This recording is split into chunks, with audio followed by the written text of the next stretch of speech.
Sveiki, mėly Ekstra FM klausytojai. Eteryje laida Pilietinis atsparumas ir šiandien mūsų laidoje aš, kadetė Samanta Pedro. Ir aš Tajus Tarinkevičius. Ir mūsų svečias, pulkininkas leitenantas Egidijus Morkūnas. Sveiki. Labadiena, gerbiami klausytojai, mėly kadetai.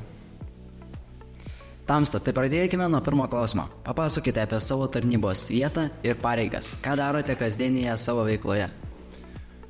Tai, kaip ir puikiai žinote, esu pulkininkas leitenantas Egidijus Morkūnas, esu krašto apsaugos savanorių pajėgų Dariaus ir Girėno apygardos 2 rinktinės vadas. Ir būtent savanorių pajėgų 2 rinktinė dislokuota Kaune. Bei apima kitus rajonus kaip Kaišiadorys, Raseiniai, Kėdainiai ir kiti Kauno apskrities rajonai. Tai esu šios rinktinės vadas.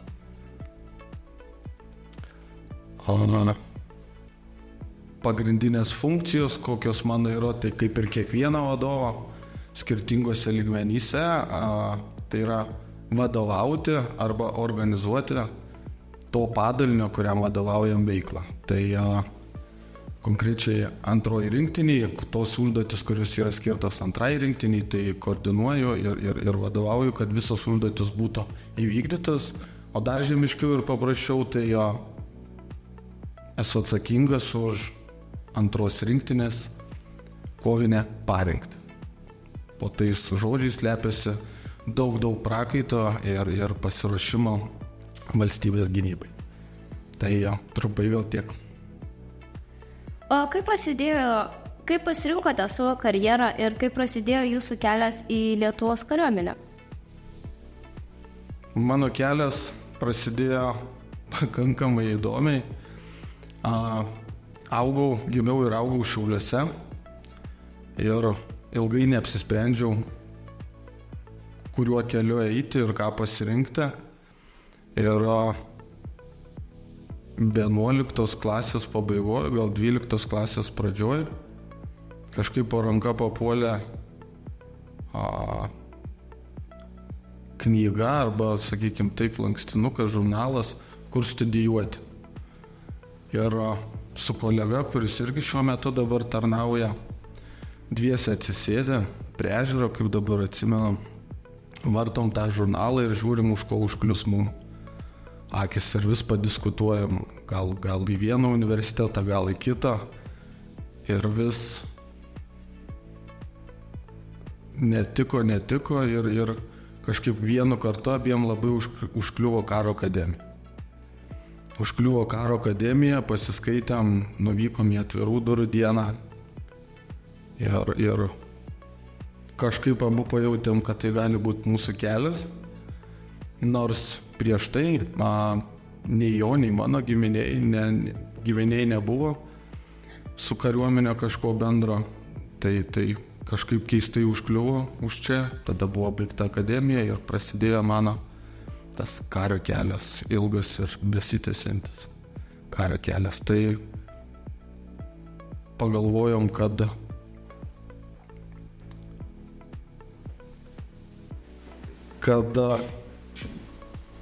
kitur gali tekti mokintis, susidarėm galbūt pradžiai klaidingą nuomonę, kad karo akademijoje užteks tik tai greitai bėgti, daryti daug atsispaudimų ir kad ten mokslai turbūt bus 2 vietoj, bet puikiai jau dabar galiu pasakyti, kad ir mokslo, ir atsispaudimų buvo panašiai, tai toks tas kelias. O kokie pagrindiniai įgūdžiai ir kompetencijos reikalingi jūsų tarnyboje? Kokius įgūdžius reiktų lavinti jaunimui? Tai pirmiausiai, kokie įgūdžiai tarnyboje reikalingi, tai pradėkime nuo to, kad reikia žinių. Reikia žinių, kaip ir ką daryti. Tada, kai turime žinių, reikia treniruotis ir reikia tos įgūdžius lavinti. Tai ir niekados nesustoti tobulėti. Ir viskas sukasi ratu ir vėl yra žinios, vėl yra aukštesnė lygmens žinios, keičiasi padalinys galbūt, kuriam vadovaujam. ir nuolatos tobulėti ir nesustoti mokintis. Tai pagrindiniai tie dalykai, ko reikalauja. Ir žinoma, kaip ir visur, atsidavimo savo tam, ką darom. Pasiaukojimus, atsidavimus, pagrindiniai dalykai. O kokia jūsų įprasta darbo diena būna? Įprasta diena, nors kariai sakoma, mes mėgstam sakyti, kad mes nedirbam, o tarnaujam. Ir mūsų tarnyba yra 24 valandas ir 7 dienas per savaitę. Tai aišku, tos dienos yra skirtingos. Skirtingos labai yra nuo tų dienų, kurios turėdavau kitose tarnybos vietose, o ne savanorių pajėgose. Manau, puikiai žinot, kad savanorių pajėgos arba didžioji dalis karių treniruojasi savaitgaliais ir ta darbo diena, arba taip kaip visiems reguliari diena nuo pirmadienio iki penktadienio, būna truputį kitokia kitose vienatose negu savanorių vienatose. Bet tipinė diena, sakykime, prasideda standartiškai 8 ryto, tada vyksta susirinkimas su valdymo grupė, tai yra su štabo viršininku ir vyriausiu puskarininkiu, aptariam dienos eigą, pasidalinam informaciją aktualią vieni kitiem, tada dažniausiai seka susirinkimas su štabu, kada pristato visi einamuosius darbus ir planuojamas užduotis, tada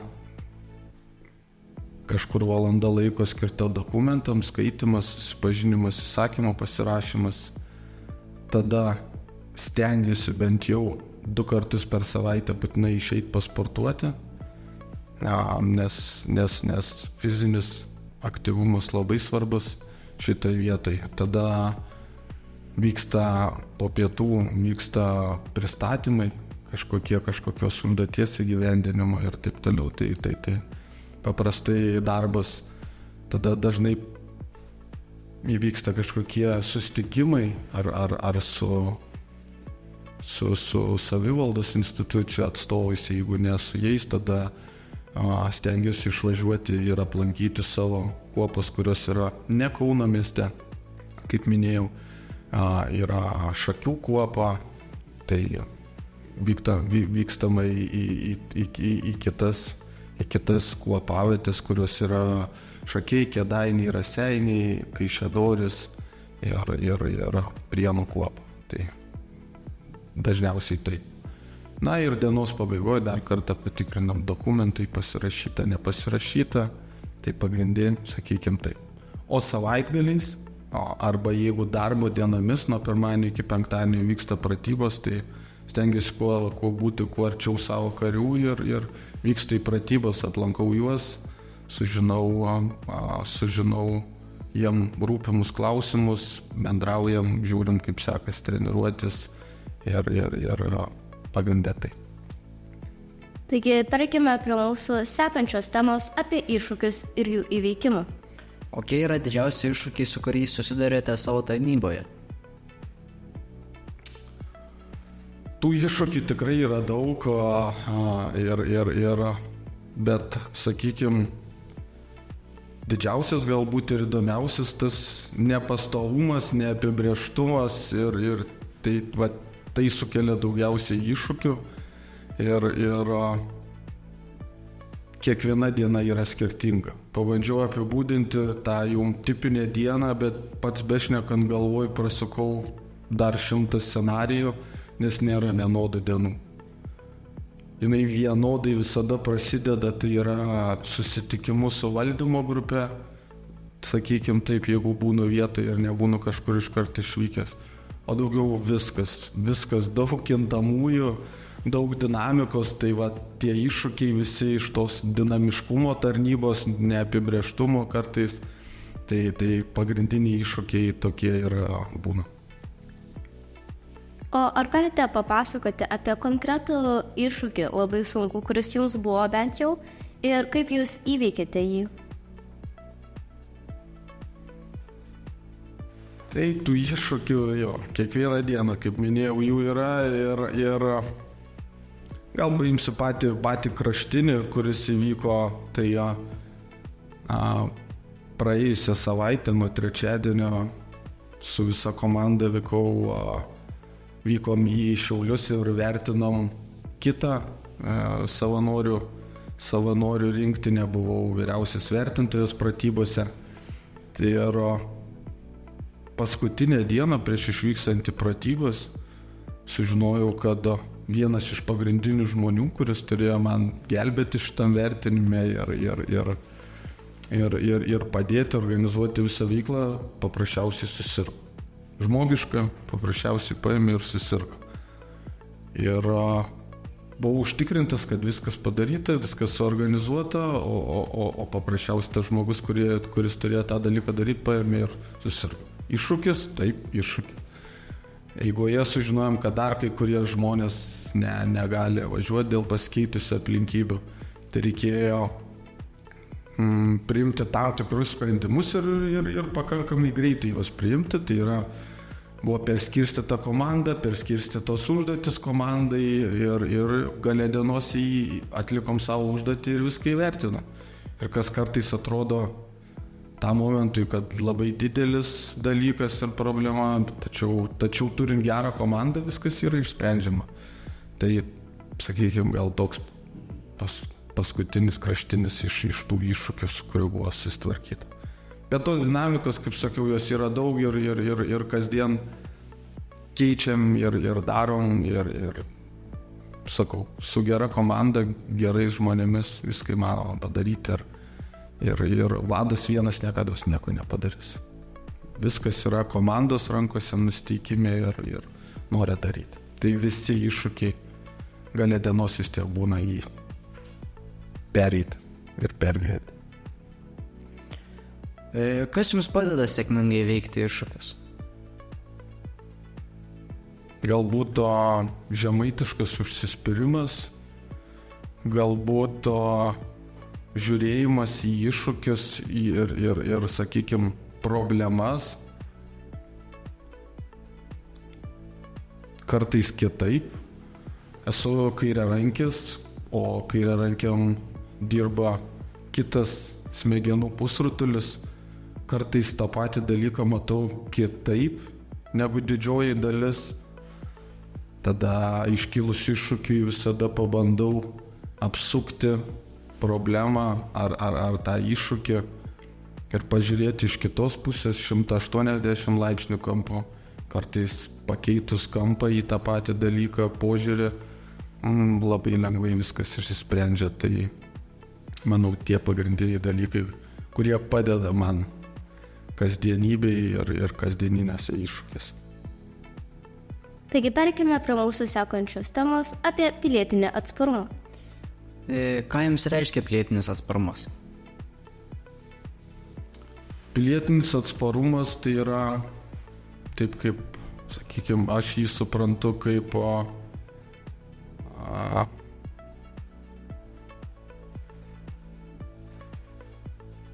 visuomenės pasiruošimą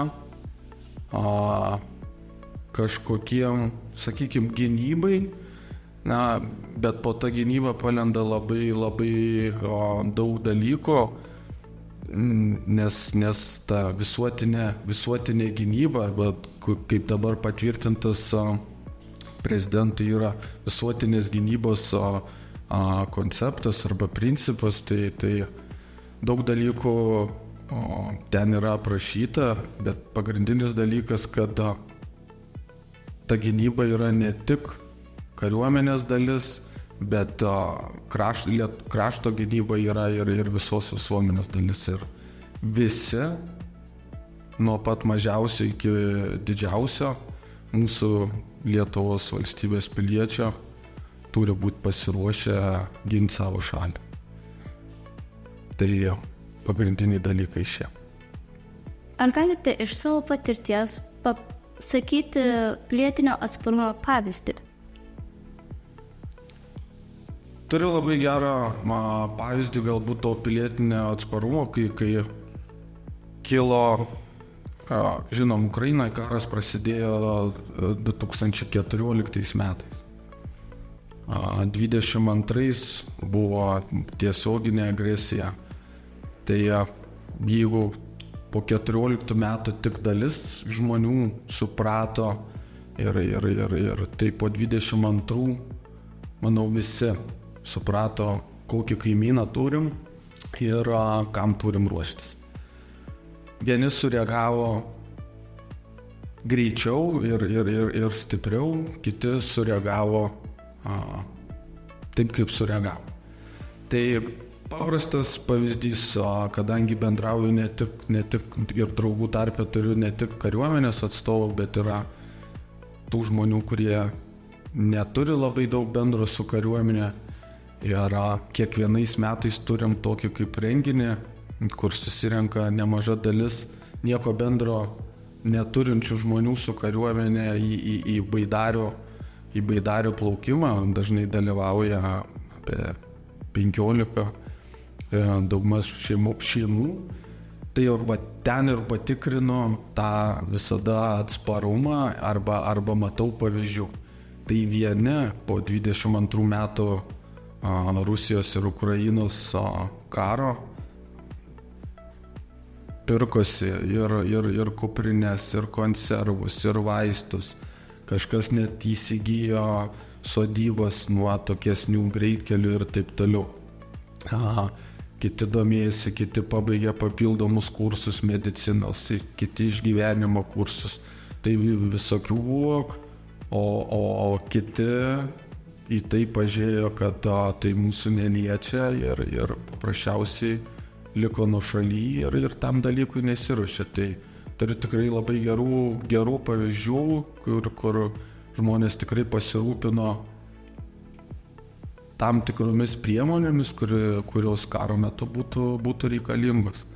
Nusipirko tam tikrus automobilius, kaip minėjau, ir tam tikrą įrangą, kad būtų galima išgyventi bent jau pirmosiam dienom ir apmokino savo šeimos narius, kaip reikėtų elgtis pirmosiam valandom ir galbūt pirmosiam dienom. Tai gal tiek būtų. Kaip manote, kokios svarbiausios savybės ir vertybės yra reikalingos pilietiniam atsparumui ugdyti? Taip, pirmiausiai noras, kaip ir visur. Jeigu norėsim kažką atlikti, kažką sužinoti, tai ir bus įgyvendinta. Tai svarbiausiai neužsiblokuoti ir klausytis ir stebėti aplinką, kas vyksta. Ir jeigu atsiranda kažkokia nuomonė, kuria galbūt, sakykime, nesudampa arba kažkaip išsiskiria iš kitų nuomonių, tai visada galima patikrinti, tam yra tiek viešoje erdvėje, ta prasme, internetinėje erdvėje patikrinti pasakytus faktus ir taip ugdyti ir šviečiantis arba skaitant ar žiūrint tam tikrą mediją, ugdyti savo atsparumą ir didinti pasirengimą gynybai. Kaip manote, koks yra švietimo sistemos ir visuomenės vaidmuo ugdant pilietinį atsparumą? Švietimo sistemos. Aš gal pradėčiau nuo to, kad dar prieš švietimo sistemą įsijungiant, manau, kad viskas prasideda nuo namų ir nuo šeimos. Tai viskas prasideda ir vertybės yra diegiamas šeimoje. Ir taip, kaip yra suformuojama šeimoje, tas pamatas, jis toliau tęsiasi ir visa švietimo sistema, ar tai paimkim darželiai, vėliau mokymo visos įstaigos, tai jos tik tai lipdo toliau ant to pamato, ką mes gavom savo šeimoje. Tai pagrindiniai dalykai, sakau, prasideda viskas nuo šeimos. O mokyklai svarbiausia yra, toliau turim tęsti toliau turim semtis tų žinių ir vienas iš svarbiausių turbūt dalykų, ką aš galvoju, tai yra istorija. Istorijos žinojimas, neiškraipytų faktų, o tikrosios istorijos žinojimas padeda suprasti tą mūsų Lietuvos didybę ir bent jau man asmeniškai, kuo daugiau istorijos sužinai, tuo labiau pradedi ją, tą mūsų mažą lietuvėlę mylėti. Tai perkime prie mūsų kitos temos apie pilietinio atsparumo skatinimą tarp jaunimo. Jūsų nuomonė, kaip galima skatinti pilietinį atsparumą nuo jaunimo, tarp jaunimo? Tai vienas iš kodėl užsiminiau apie istoriją, tai ta istorijos žinojimas ir pilietinis visas paketas, tas kas yra, tai ir tai reikėtų jaunimui kuo daugiau lankytis valstybinių švenčių metu, dalyvauti renginiuose visuose. Ir kuo dažniau giedamas mūsų himnas, tautinė giesmė, bent jau man asmeniškai, tuo daugiau, kaip ir minėjau, tos meilės ir atsiranda. O visos valstybinės šventės būtent ir prasideda nuo mūsų tautiškos giesmės. Ir renginių jų yra tikrai daug, ypatingai Kaune, čia prie Karo muziejaus, visos valstybinės šventės ir jūs, kadetai mėly, visada dalyvaujate rikiuotėse ir su šeimos nariais didžioji dalis tiek kariuomenės atstovų ateina, tiek ir kažkas su tėveliais, tai istorijos puoselėjimas, įsimintinų datų minėjimas, toliau yra eilė visokių Šaulių sąjunga organizuoja ir ne tik Šaulių sąjunga, įvairios, sakykime, akcijos, kaip pavyzdys, žinau, Laisvės alėjai buvo mokinama užsidėti turniketus ir kitus dalykus. Tai visa tai skatina bendruomeniškumą ir norą ir pasirengimą mūsų, kaip sakant, gynybai.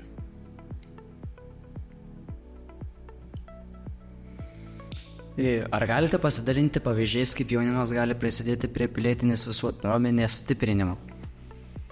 Tai galbūt paskutinis pavyzdys, kai Šaulių sąjunga, organizavo turniketų užsidėjimą, kitokie savanorystės, visokie būdai, parodymai ir dalyvavimai renginiuose ir parodo.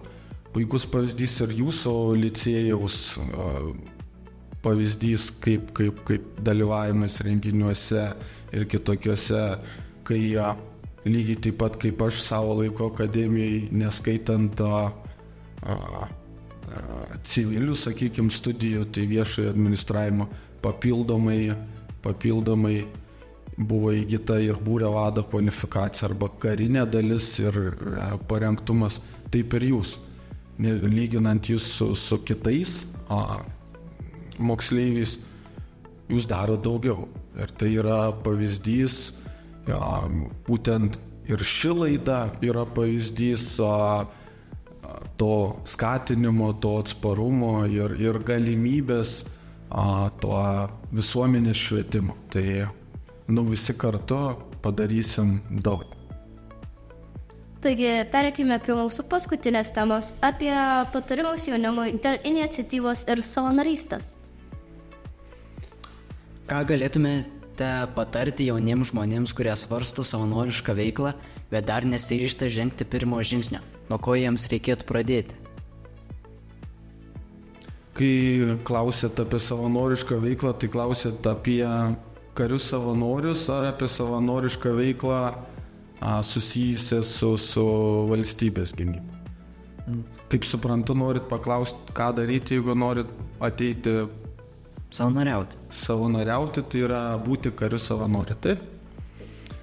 Tai pirmiausia reikėtų tvirtai apsispręsti, bet kadangi jūs jau dabar su uniforma, tai manau, vienaip ar kitaip savo kelią pasirinksit kažkur arba labai arti, arba visiškai kariuomeniai tikėtina.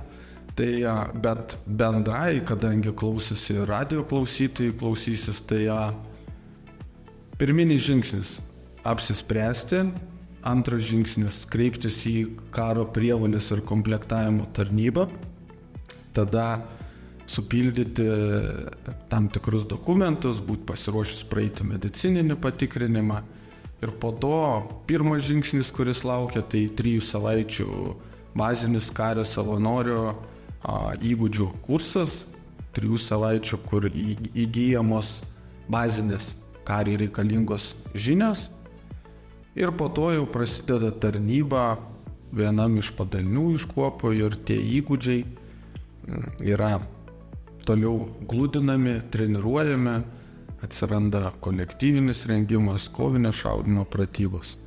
Tai norint tapti karių savanorių, karo prievolės komplektavimo tarnybą ir startuojam. Kaip jūs pats esate dalyvavęs savanoriškoje veikloje ir kokios buvo jūsų patirtis bei įspūdžiai? Savanoriškoje veikloje tai sakykime, vėl klausimus kažkokiuose iniciatyvose ar labiau apie tarnybą klausimas ir tai. Iniciatyvose. O dabar sunkiai čia. Tai iš tikrųjų tų iniciatyvų jų yra nemažai, bet visos kadangi susijusios arba labai netoli kariuomenės. Gal paskutinę pasakysiu, gal kraujo donorystę turbūt. Nes irgi neseniai daviau neatlygintinai. Tų iniciatyvų yra daug, jau yra pats kraujo donorų jau virš 20 kartų.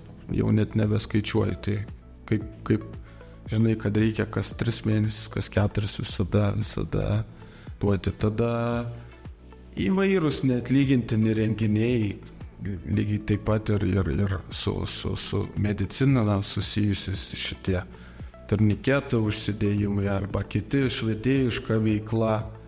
Tai pagrindinės tokios iniciatyvos. Ar jūs mėgstate sportuoti? Žinom. Kitaip ir būt negali, tai daugiau kaip 20 metų profesionaliai sportavau, pakankamai profesionaliai sportavau rankinį. Ir tik tai prieš,